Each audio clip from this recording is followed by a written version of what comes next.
To be here today to talk about what I believe is the most important topic of our time.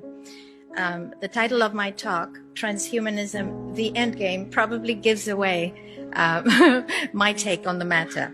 I'm not going to get into the technical aspects of transhumanism, though I do believe that one of the problems with faith with regards to public understanding of the matter is that it encompasses such a wide range of things. And we've seen some of them, but from genetic engineering, implant technology, artificial intelligence, nanotechnology, all the way to cybernetic prosthetics. Although all of these things fall under the transhumanist label, I think there's a very important distinction to be made between technology that seeks to assist people with a disability in order to regain a normal quality of life, and technology that seeks to transform us entirely. The focus of my talk today will be on the ultimate transhumanist goal, what has been termed by Ray Kurzweil, one of the leaders of the movement, as the singularity. In his book titled "The Singularity is Near: When Humans Transcend Biology," he writes, "There will be no distinction post-singularity between human and machine, or between physical and virtual reality." It's very important to understand that transhumanism is simply the transitional stage between humanism and post-humanism. Make no mistake, the final goal is to eradicate humanity as we know it. Once you understand the final destination, it becomes much easier to look back and identify the psychological conditioning, the biological tampering, the cultural grooming, and the educational prepping that we have been subjected to for decades in preparation to making us accept a post-human future. It takes a lot of physical and psychological abuse to get an intelligent species like ours to agree to its own extinction. Most, if not all, that has transcended in the last 60 years was designed to get us closer to accepting such a dystopian reality.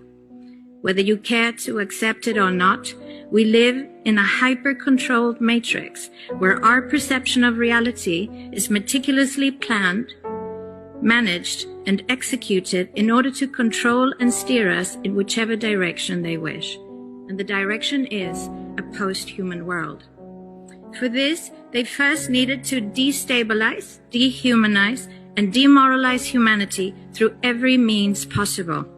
The destruction of the nuclear family, children being indoctrinated by the state, abortion, the eradication of God and spirituality from education, life in megacities and away from nature, toxic food, air and water, social media, replacing real human connection and interaction, engineered financial crisis and taxation, endless wars and massive migration, stress, anxiety, depression, drugs and alcohol, constant fear-mongering, moral relativism as the new religion, and I could go on and on about how humanity has been influenced and forced to move away from all the things that give us strength, security, purpose, and meaning.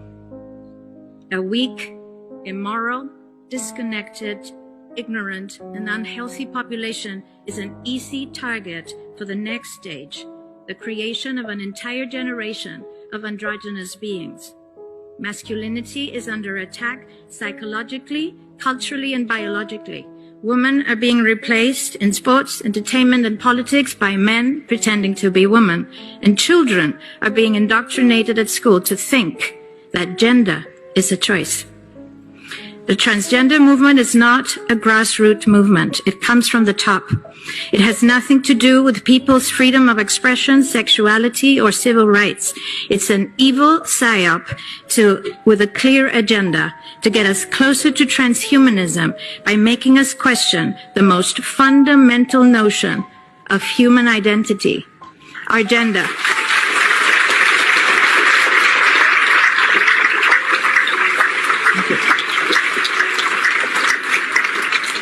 If you don't know who you are, if you already identify as a hybrid between a man and a woman, you will be easily convinced to become a hybrid between human and machine.